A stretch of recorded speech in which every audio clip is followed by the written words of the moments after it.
지난 시간에 우리가 이스라엘 백성들이 시내산에서 금송아지를 만든 사건을 살펴봤습니다. 이 사건은 대단히 상징적이고 또 이스라엘의 역사 속에서 자주 언급이 되는 사건이었는데 그 이유가 무엇입니까? 그것은 우상 숭배였기 때문입니다. 그 우상 숭배 중에서도 가장 대표적으로 꼽히는 사건이 바로 이 금송아지 사건입니다. 그래서 이스라엘의 역사 가운데 그 이후에도 금송아지를 숭배하는 일들이 종종 생기곤 했는데 그 기원이 바로 이 시내산 아래에서의 이 금송아지를 만든 사건이었습니다. 그렇다면 여러분, 이들이 이러한 금송아지를 만든 그 이유가 무엇이었습니까? 그것은 눈에 보이지 않는 하나님을 섬기는 것이 어렵고 또 불안했기 때문에 그들이 모세를 기다리지 못하고 금송아지를 만든 것이죠. 또 한 가지 중요한 이유는 무엇이었는가 하니 하나님께서 그들에게 말씀하실 때 목이 곧은 백성이었기 때문에 그렇다라고 그렇게 말씀을 하셨습니다. 즉 그들의 마음이 완고하여 하고 또 고집이 있었기 때문에 하나님의 말씀대로 듣지 않고 자기 하고 싶은 대로 자기 뜻대로 그렇게 행했다라는 거죠.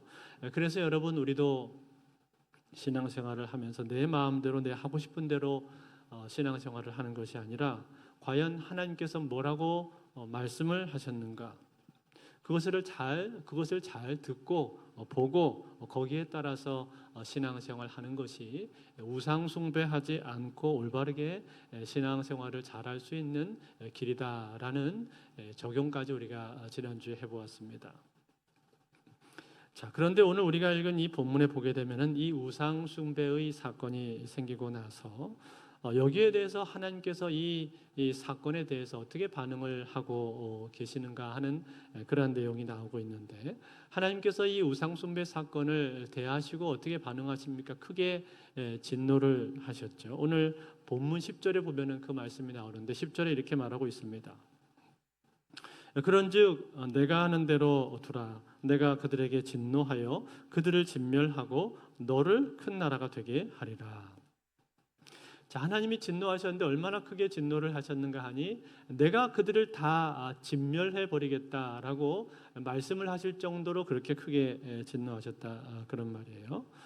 그만큼 이 사건은 결코 가벼운 사건이 아니었다는 이야기입니다. 작은 사건이 아니었다라는 거예요. 이스라엘의 역사 가운데서 이스라엘의 그 존재의 근간을 흔들어 버리는 그 정도로 크고 엄청난 사건이었다 라는 겁니다. 왜 그렇습니까? 왜냐하면은 우상 숭배이기 때문에. 우상 숭배는 하나님을 하나님으로 인정하지 않는 것이고, 그리고 이제는 하나님이 아니라 다른 신을 섬기겠다라고 그들이 선언하는 것과 마찬가지인 그러한 행동을 그들이 한 것이기 때문에, 또 그동안 하나님으로부터 받은 모든 은혜와 은택들에 대해서 그것을 부인하는 참으로 배은망덕한 행동이었기 때문에, 그것이 우상 숭배이기 때문에 하나님께서 결코 이것을 가볍게 취급하지를 않으시는 겁니다. 다 진멸해버리겠다라고 그렇게 말씀을 하실 정도로 무거운 사건이었다라는 거죠. 그런데 여러분, 그렇게 말씀을 하시면서 하나님께서 모세한테는 뭐라고 말씀을 하셨습니까? 모세에 대해서는 조금 다르게 말씀을 하셨죠. 내가 너로 큰 나라가 되게 하겠다 말씀을 하셨다, 이 말이에요. 여러분, 이게 무슨 뜻입니까? 내가 이제 너를 중심으로 새로운 나라를 만들겠다, 그렇게 말씀을 하신 겁니다. 비록 이 이스라엘 백성들에 대해서는 이들은 너무나 싹수가 노랗고 그리고 가망이 없으니 이들은 내가 다 싹 쓸어버리고 이제 새로운 백성들을 내가 너에게 만들어주겠다, 새로운 나라를 시작하겠다라고 말씀하고 있는 거예요. 여러분, 이 새로운 나라를 시작을 하게 되면은 모세 입장에서 보면은 어떻겠습니까? 모세 입장에서 보면은 한편으로는 좋을 수도 있는 겁니다. 즉 새로운 나라의 시조가 자기가 되는 거잖아요. 지금까지는 이스라엘의 시조가 누굽니까? 이스라엘의 시조는 본래 아브라함인데, 아브라함부터 내려오는 이스라엘인데, 이제는 아브라함이 시조가 아니라 자기가 시조가 되는 겁니다. 모세가 시조가 되는 새로운 나라를 하나님께서 너를 통해서 만들어주겠다라고 말씀을 하셨다, 그런 말이에요. 그러니까 모세 입장에서 보면은 어떻게 보면 이게 매력적인 제안이 될 수도. 그런데 여러분, 이 하나님 말씀을 듣게 되었을 때 모세는 이것을 기뻐하지를 않았습니다. 자기가 시조가 되고 안 되고 하는 것은 모세에게 있어서 중요하지 않았습니다. 그에게 있어서 중요한 것은 무엇이었습니까? 이 백성이 중요했습니다. 이 백성을 하나님께서 다 쓸어버리겠다고 진멸하시겠다고 하니 이것에 대해서는 안 된다라는 생각이 모세는 먼저 그의 마음속에 들었던 거죠. 그래서 필사적으로 이것을 막아섭니다. 이걸 막아서는 중보 기도를 모세가 하기 시작했다, 그런 말이에요. 그렇다면 여러분, 모세는 오늘 어떻게 중보 기도를 하고 있습니까? 모세가 하나님 앞에 드리는 이 기도의 모습을 보면은 크게 세 가지의 특징을 우리가 발견할 수가 있는데, 제일 첫 번째는 무엇인가 하니, 첫 번째는 11절에 보면 그것이 나옵니다. 11절 우리 한번 같이 볼까요? 같이 한번 읽습니다. 시작. 모세가 그의 하나님 여호와께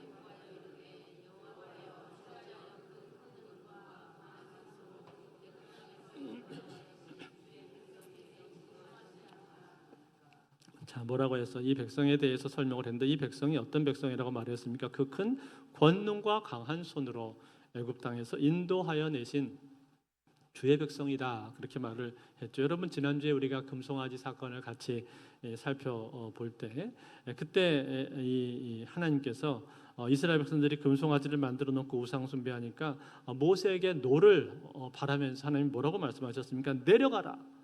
네가 애굽 땅에서 인도하여 낸 네 백성이 부패하였다, 그렇게 말씀을 하셨잖아요. 하나님께서 내 백성이라고 말씀하지 않고 네 백성이라고 지난주에 말씀하지 않았습니까? 관계가 깨졌다, 그런 얘기를 하신 거죠. 그런데 여러분, 여기 보시면은 오늘 모세는 지금 하나님한테 뭐라고 말씀을 하고 있습니까? 모세는 주의 백성입니다. 주의 백성입니다. 그렇게 지금 말씀을 하고 있는 거예요. 그것도 그냥 주의 백성이 아니라 여호와께서 크신 권능과 강한 손으로 애굽 땅에서 인도해 내신 주의 백성입니다, 이렇게 말을 하면서 이 백성에게 의미 부여를 하고 있는 겁니다. 즉 하나님께서 이 백성을 친히 인도하지 않으셨습니까? 라고 말하면서 이스라엘 백성과 하나님과의 그 관계를 상기시키고 있다라는 거예요. 그 이스라엘과 하나님과의 깊은 연관성이 있다는 사실을 지금 모세는 부각을 시키고 있는 거예요. 사랑하는 성도 여러분, 이것은 말하자면 이런 거하고 비슷한 것입니다. 하나님, 당신과 우리는 그런 관계가 아니지 않습니까? 지난날 당신과 우리는 얼마나 많은 일들을 함께 했습니까? 그동안 하나님께서 우리의 삶을 돌보시고 채우시고 그리고 얼마나 많이 도와주셨습니까? 그러니 우리는 그렇게 쉽게 깨질 관계가 아닙니다, 이렇게 말하는 것과 같은 뉘앙스다, 그런 말이에요. 여러분, 우리가 부부싸움을 하다가 보면 가끔 그런 말을 할 때가 있지 않습니까? 헤어져, 이제 더 이상 못 살아, 갈라서, 이렇게 말할 때 있죠. 저희 집이 그렇다는 얘기는 아닙니다. 네. 저희는 그런 말을 하지 않는 걸 원칙으로 삼고 살고 있어요. 그런데 간혹 가다 보면은 그런 말이 이제 튀어나올 때가 있다, 이 말이에요. 그럴 때 여러분, 그 얘기를 들었을 때 상대방, 그 얘기를 들은 상대편이 어떻게 반응을 해야 됩니까? 아, 그래, 헤어져, 그래, 너 말 잘했다, 헤어져, 갈라서 도장 찍어. 그러면 어떻게 되는 거예요? 그러면 그냥 이제 끝나버리게 되는 거죠. 그 순간은 화끈해 보일지 모르지만 그 후로는 많은 상처가 남습니다. 자녀들에게도 상처가 남게 되죠. 그런데 여러분, 그러한 순간에, 그렇게 감정이 올라오는 그러한 순간에 그걸 잘 넘길 수 있는 좋은 방법이 무엇입니까? 그것은 지난 추억을 생각을 해 보는 거예요. 여보, 그래도 우리가 지금까지 잘 살았잖아. 늘 항상 편한 것만은 아니었지만 힘들 때도 있었지만 그래도 지금껏 잘 살았잖아. 또 좋은 추억도 많잖아. 우리 아이들 키우면서 또 행복했던 순간들도 많이 있잖아. 그러니 우리 관계는 그렇게 쉽게 깨질 관계가 아니야. 이렇게 한쪽 편에서 이렇게 말한 사람들이 있을지는 모르겠지만, 이렇게 한쪽 편에서 말을 한다면, 그러면 어떻습니까? 그렇게 하면은 그 관계는 쉽게 깨지지가 않습니다. 왜냐하면 지난 시간에 함께 했던 그 추억이 있기 때문에, 즉 이 관계에 대해서 우리가 어떤 관계인가 하는 것을 다시금 상기를 시키고 그것을 주장한다, 그런 말이에요. 그것과 지금 똑같습니다. 지금 모세가 하나님 앞에서 그 관계를 지금 주장을 하고 있는 거예요. 하나님, 우리와 당신은 그런 관계가 아닙니다. 당신과 우리가 그동안 어떻게 해서 여기까지 왔습니까? 하나님의 놀라운 섭리 가운데 여기까지 우리가 온 것 아닙니까? 그러니 그 관계를 기억해 주시옵소서, 이렇게 말을 하고 있는 거, 이게 지금 모세의 중보 기도의 첫 번째 시작입니다. 하나님과 이스라엘 백성과의 관계가 어떤 관계인가 하는 것을 기억해 달라라는 거예요. 그런가 하면 여러분, 두 번째는 무엇입니까? 두 번째는 하나님의 이름을 그가 붙들고 있습니다. 12절인데 12절 같이 한번 볼까요? 같이 있습니다. 시작. 어찌하여 애굽 사람들이 이르기를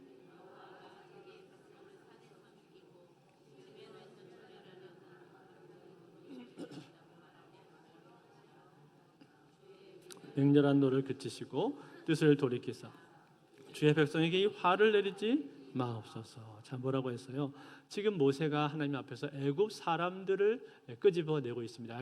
애굽 사람들을 상기시키고 있어. 그러면서 그들이 하나님에 대해서 욕할 겁니다. 야, 저거 봐라, 여호와라고 하는 신이 이곳에서 그 백성들을 이끌어내서 나가더니만 저기 가서 저기서 다 죽이려고 데리고 나간 거네.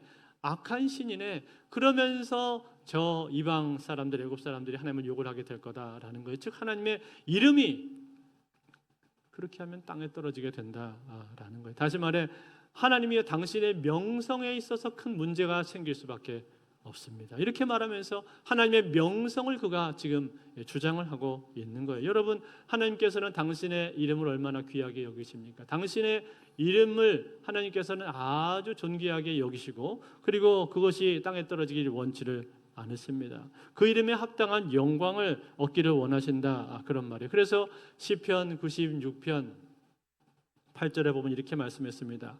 여호와 이름에 합당한 영광을 그에게 돌릴지어다. 예물을 들고 그의 궁전에 들어갈지어다. 이렇게 시편 기자가 노래를 했단 말이에요. 하나님의 이름에 합당한 영광을 돌려야 된다라고 말했단 말이에요. 뿐만 아니라 이사야서 48장 9절에도 보니까 내 이름을 위하여 내가 노하기를 더디할 것이며 내 영광을 위하여 내가 참고 너를 멸절하지 아니하리라. 이처럼 하나님은요, 당신의 이름에 대해서 대단히 중요하게 생각을 하신단 말이에요. 그래서 모세는 지금 하나님 앞에 기도하면서 이것을 붙들고 기도를 하고 있는 거예요. 하나님, 이렇게 하시면 틀림없이 당신의 이름이 땅에 떨어지게 될 겁니다. 당신의 이름이 높임 받지 못합니다. 즉, 저 이방인들로부터 당신의 이름이 멸시받게 될 것이 분명합니다. 그러니 제발 이 일을 행하지 마시고 이 노를 그쳐 주시고 용서해 주소서라고 그렇게 모세가 중보하면서 기도하고 있는 거예요. 다시 말해, 하나님의 명성을 그가 붙들고 있다, 그런 말이에요. 그렇게 했을 때 여러분 어떻게 되었습니까? 하나님께서 그의 뜻을 돌이키게 되었던 거죠. 사랑하는 성도 여러분, 오늘 이것은 우리에게 기도에 있어서 중요한 원리를 가르쳐주고 있다고 생각을 합니다. 그것은 무엇입니까? 우리가 기도를 할 때 하나님의 이름을 기억을 해야 되고 그 하나님의 영광을 우리는 생각을 해야 한다라는 거예요. 하나님께서도 하나님의 이름의 영광을 귀하게 여기고 있기 때문에 우리도 하나님 앞에 기도하면서 그 하나님의 이름의 영광을 중요하게 생각을 해야 합니다. 하나님, 당신의 이름, 당신의 영광을 위해서 이것을 들어주기를 원합니다. 하나님, 나는 부족하지만 당신의 이름을 위해서 이 기도를 들어주시기를 원합니다 라는 그러한 기도, 그러한 마음의 기도, 물론 그것이 가식이나 거짓이 되면 안 되겠습니다만 진심을 담아서 하나님, 이것이 당신의 영광을 드러내기를 원합니다 라고 그렇게 기도를 하면은 하나님 그 기도를 들어주신다라는 거. 예를 들어 직장 생활 하다가 직장에서 프리젠테이션 발표를 해야 되는데 내 실력이 조금 부족하단 말이에요. 그럴 때 여러분 어떻게 합니까? 그럴 때 기도를 하는 거죠. 하나님, 내가 실력이 부족한데 그래도 내가 이것을 주의 영광을 위해서 하기를 원합니다. 떨리지 않도록 붙들어 주시고 잘할 수 있게 도와주세요. 꼭 하나님께 영광을 돌릴 수 있도록 도와주세요 라고 여러분이 기도를 하신다면, 그러면 하나님께서 마음에 담대함을 주시고 평안을 주셔서 그렇게 프리젠테이션 발표를 잘할 수 있도록 도와주신다는, 저는 그러한 일들을 많이 봤습니다. 그러한 사례들을 많이 전에 청년부 사역할 때도 많이 봤습니다. 뿐만 아니라 여러분, 우리가 살다 보면은 때로는 우리가 실수하고 또 넘어지고 연약해서 나의 부족함으로 말미암아서 하나님의 영광을 가리게 될 것 같은 그러한 순간을 우리가 맞닥뜨리게 될 때도 있지 않습니까? 왜 없겠습니까? 사람마다 다 부족한데 이것은 자칫하다가는 정말 내가 하나님의 영광을 크게 가리고 말겠구나. 내가 예수 믿는 거 사람들이 다 아는데, 내가 교회 집사한 거 내 직장 사람들 다 아는데, 이거 이렇게 돼서 이 잘못 처리되면 어떡하나. 내가 정말 하나님의 영광 크게 가리게 생겼구나. 그러한 위기의식이 들 때가 있지 않습니까? 그러한 상황이 우리 삶 가운데는 종종 찾아오곤 한단 말이에요. 그럴 때 여러분 우리는 어떻게 해야 됩니까? 하나님 잘못했습니다. 나의 부족함을 용서해 주소서. 그러면 그렇게 기도를 하면서, 그러나 하나님 이것이 잘못해서 사람들에게 다 알려지면 하나님의 영광을 크게 가리게 될 것 같습니다. 그러니 주여 나를 불쌍히 여겨주시고 이 상황 가운데 간섭해 주셔서 이 일이 널리 퍼지지 않도록 덮어주옵소서. 그렇게 기도하시면 하나님께서 그 기도를 들어주신다는 거. 왜요? 하나님께서는 하나님의 영광을 귀하게 여기시니까. 그 이름에 합당한 영광을 받으시고 그 이름이 땅에 떨어지는 걸 원치 않으시기 때문에 그러한 기도를 하나님이 들어주신단 말이에요. 그러므로 사랑하는 성도, 오늘 하나님 앞에 우리는 기도하면서 하나님의 이름을 붙들고 기도하실 수 있기를 바랍니다. 이사야서 48장 18절에 이렇게 말했습니다. 나는 나를 위하여 이를 이룰 것이라. 어찌 내 이름을 욕되게 하리요 내 영광을 다른 자에게 주지 아니하리라. 하나님께서 그 이름의 영광을 위해서 이룬다고 말씀을 하셨습니다. 그러므로 우리는 기도하면서 하나님의 그 영광을 생각하면서 주님, 주의 이름을 위해서 이것을 들어주소서라고 그렇게 담대하게 기도하실 수 있기를 바랍니다. 이제 마지막 세 번째입니다. 모세의 중보 기도의 세 번째 특징은 무엇인가? 모세의 기도의 세 번째 특징은 언약을 붙들고 그가 기도하고 있다는 것입니다. 오늘 13절인데 같이 한번 읽겠습니다. 13절 말씀을 같이 읽습니다.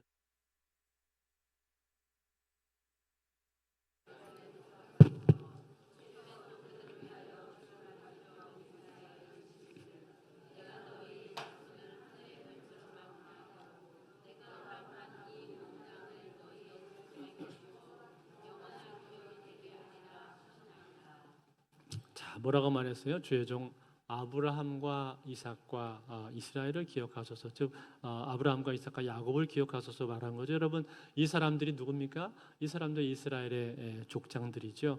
이들은 과거에 하나님하고 언약을 맺었던 사람들입니다. 한 사람 한 사람 다 언약을 맺었습니다. 어떤 언약을 맺었습니까?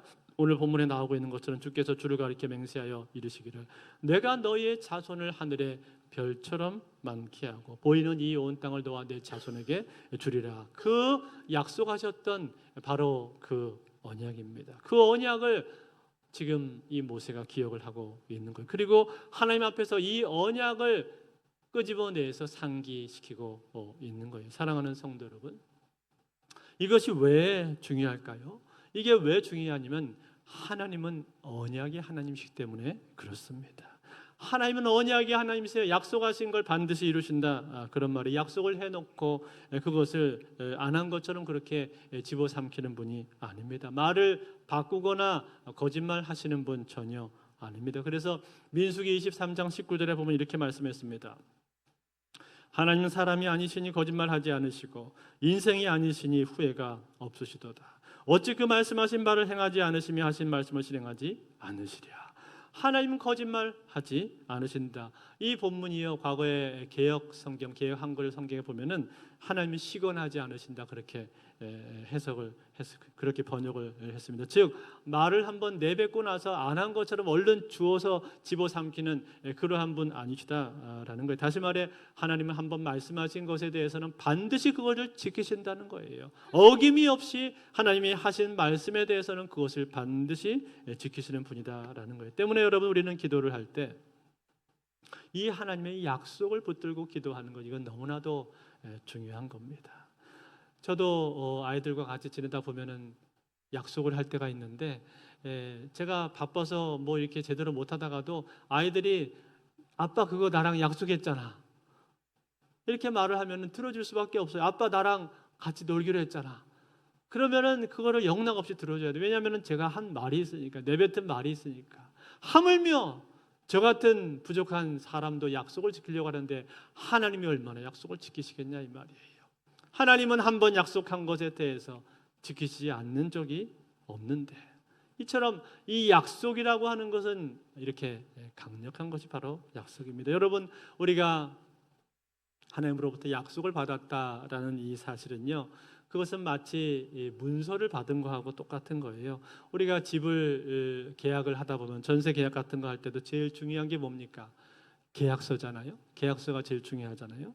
그래서 이 계약서를 항상 잘 갖고 있어야 되죠. 그래야만 나중에 무슨 일이 생기거나 하면은 이렇게 계약하지 않았냐고 그렇게 계약서를 딱 들이밀 수가 있는 거 아니에요. 그러면은 그 약속한 내용이 거기 적혀 있으니까 할 수 없이 그대로 해야 되잖아요. 보험증권도 마찬가지 아닙니까? 마치 그것과 같다라는 거예요. 우리가 하나님으로부터 약속을 받았다라는 것은 계약서를 받은 거하고 똑같은 겁니다. 흰색 종이에다가 검정색 펜으로 쓰여진 계약서를 우리가 우리 손에 받은 거하고 똑같다, 그런 말이에요. 그런데 여러분, 그 계약서를 우리가 우리 손에 받았는데도 불구하고 왜 그 계약서를 사용하지를 않으시는 겁니까? 그 계약서가 뭐예요? 성경 말씀이잖아요.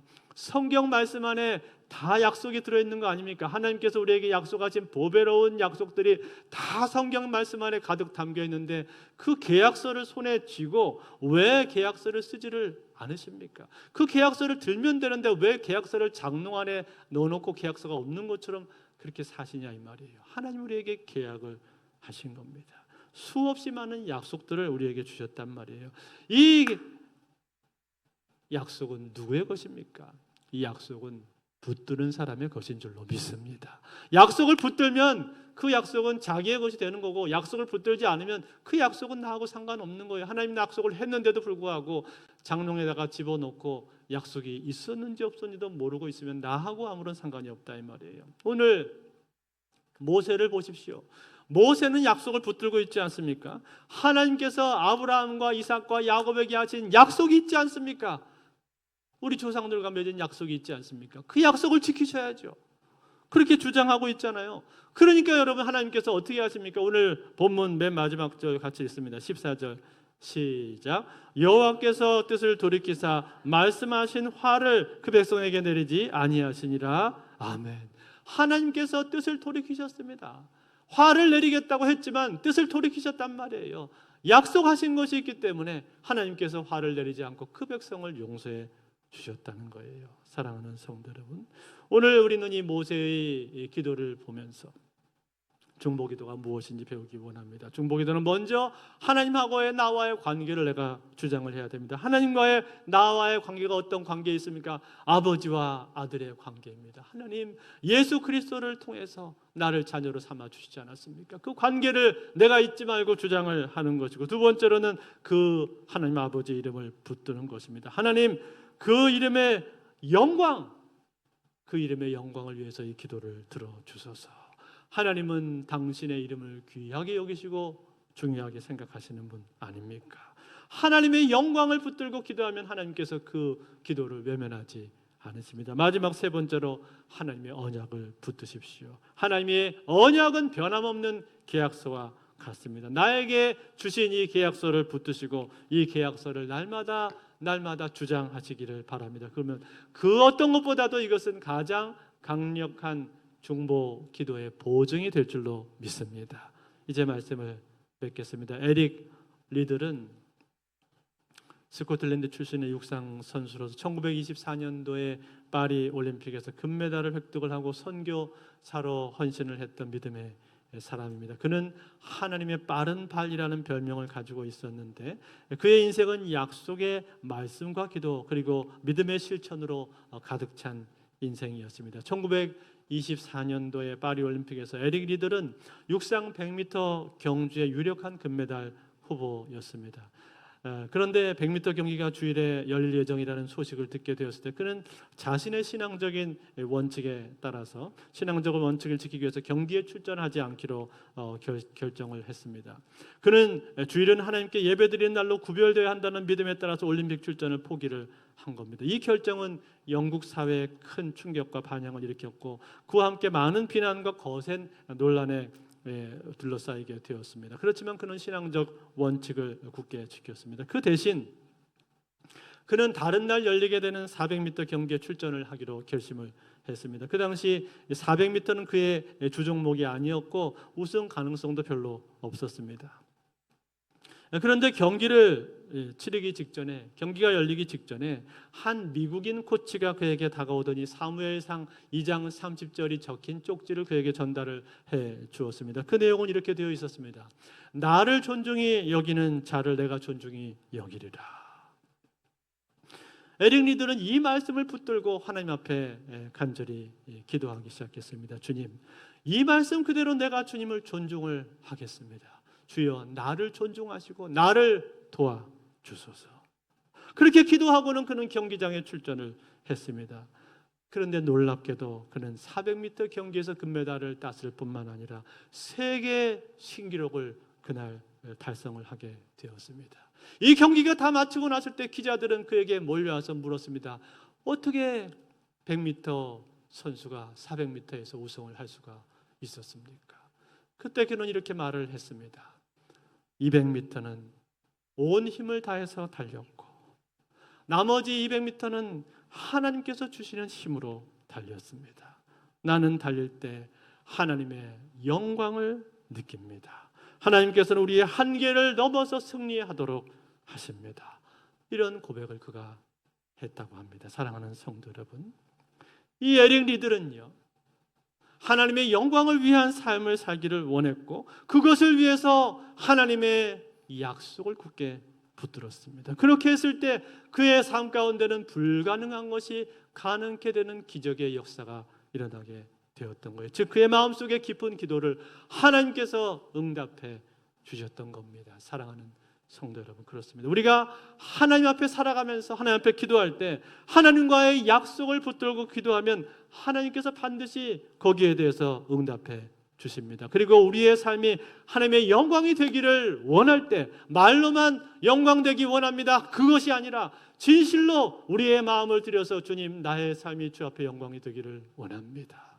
주의 이름을 높이기를 원합니다. 그런 마음의 소원을 내가 가지고 그것을 붙들고 기도한다면 하나님께서 그것을 왜 들어주시지 않는 말이에요. 반드시 하나님께서 그 기도를 들어주시는 거예요. 그러므로 사랑하는 성도 여러분, 오늘 여러분 신앙생활 하면서 하나님께 기도 응답 받기를 원하십니까? 그렇다면 먼저 하나님과의 관계를 붙드시고 그리고 주의 영광을 위해서 기도하십시오. 하나님 앞에 기도할 때 하나님, 이것을 들어주십시오. 이것을 통해서 하나님의 영광을 높이기를 원합니다. 주의 이름을 제가 드높이기를 원합니다. 그렇게 기도하십시오. 무엇보다 그 하나님께서 나에게 약속하신 그 신실하신 약속의 말씀을 붙들고 기도하시면 약속에 신실하신 우리 하나님께서는 그 기도를 들어주시고 그 기도에 응답해 주셔서 하나님의 살아계심과 우리를 향하신 하나님의 놀라운 사랑 그리고 하나님의 영광을 높이 나타내 주실 줄로 믿습니다.